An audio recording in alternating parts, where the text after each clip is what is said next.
चीजों का आवश्यकता है।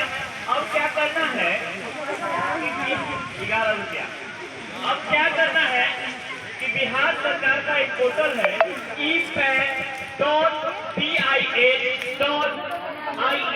ठीक है, इस पर लॉगिन करना है और लॉगिन कर आवेदन कर देना।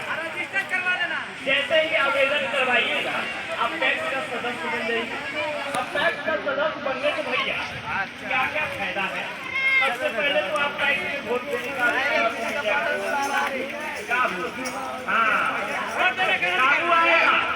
काबू आएगा, पक्का काबू आएगा।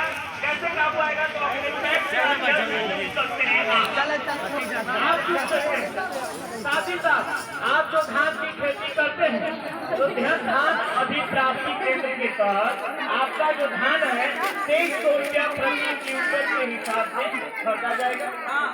कहीं जाने की जरूरत नहीं है। अब बोरा जो लेके आइएगा उसका भी पैसा मिलेगा।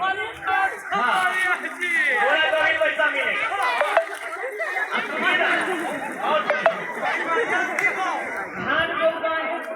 धान उगाने के बाद मान लीजिए कुछ खेत बचा, अच्छा उसमें आप सब्जी रोपिए। घंटा रोपण भैया, अरे सब्जी रोप लीजिए। जो सब्जी आपका वहाँ से निकलता है उसे जाकर सब्जी वाले जो केंद्र है उस केंद्र में भी पहुँचा दीजिए, उसके लिए भी आपको पैसा मिलेगा। इसके आगे हम बुलान है। सभी को प्रणाम। सभी लोग बैठ जाइए कतार में। जैसा कि आपको ये बतलाए हैं कि मिट्टी जांच करवाइए, पैक्स के सदस्य बनिए। उससे ये होता है कि बहुत सारे ग्रामीण किसान जो होते हैं अपने फसल को जब उपजाते हैं जैसे धान गेहूँ, और धान को काट देने के बाद क्या करते हैं कि पराली को काट देते हैं। पराली को काटने से ये होता है कि उसका जो केचुआ होता है ना वो मर जाता है। तो मर जाता है तो आपका मिट्टी जो होता है वो बड़ा कपड़ा उसमें बदलना कम हो जाता है। इसीलिए आपको मिट्टी जाँच करानी चाहिए, समझे कि नहीं? मिट्टी जांच का फायदा होता है। जैसे कहने का मतलब है कि आप मिट्टी जांच करवा लिए तो उसमें कौन सा फसल लगाना है ये आपको पता चल जाएगा। हाँ, तो बढ़िया है ना, अब पूरी फसल उगाएंगे ना। और सुनिए, ये तो हुआ धान के लिए। अगर आप पैसा डालिए और आसानी से निकाल सकते, क्योंकि आप अलग सेंटर से जाते हैं या जाते हैं बैंक में, है ना, तो आपको शहर जाना भी पड़ता है, वहाँ लंबी कतार में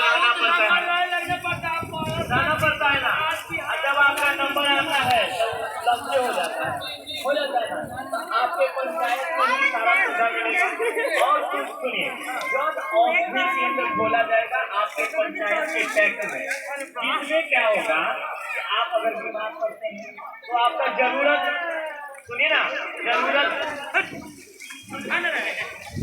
जरूरत का जो दवा होगा वहाँ उचित दामों पर मिलेंगे और बड़े दिन आपको हिसाब भी हो जाएगा और दूर जाना नहीं पड़ेगा, समझे ना।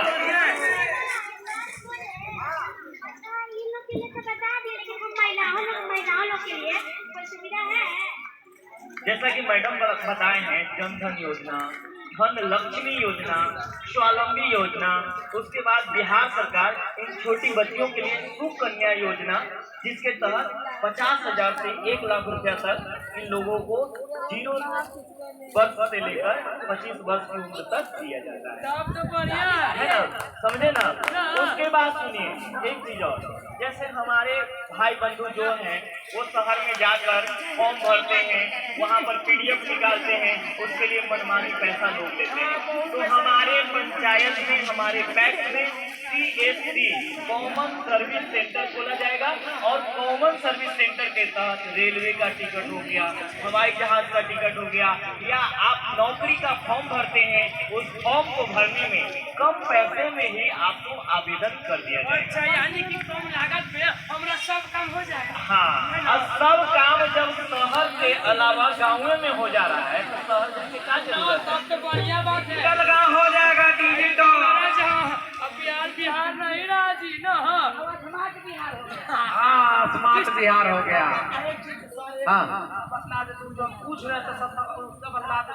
अरे हम समझ गए, जैसे ये पूछ रहे हैं ना सर कि जैसे इंसान का जो बीमा होता है उसी प्रकार से हमारा फसल जो नुकसान होता है उसका कुछ होवे नहीं करता।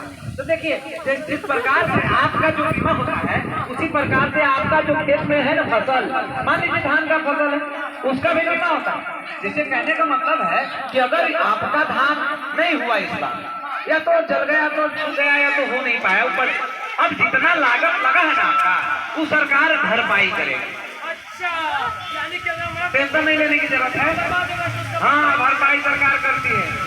जैसे आकस्मिक बर्बाद होगी, जैसे मान लीजिए कि पूरा ओला गिर गया, ओला में आपका खेत में जितना भी धान था गेहूँ था जो भी बर्बाद हो गया, उसके अलावा बहुत सारा फसल है वो भी बर्बाद हो गया, बाढ़ के कारण बर्बाद हो गया या जल गया किसी प्रकार से, तो उसके लिए बीमा आपको सरकार देगी।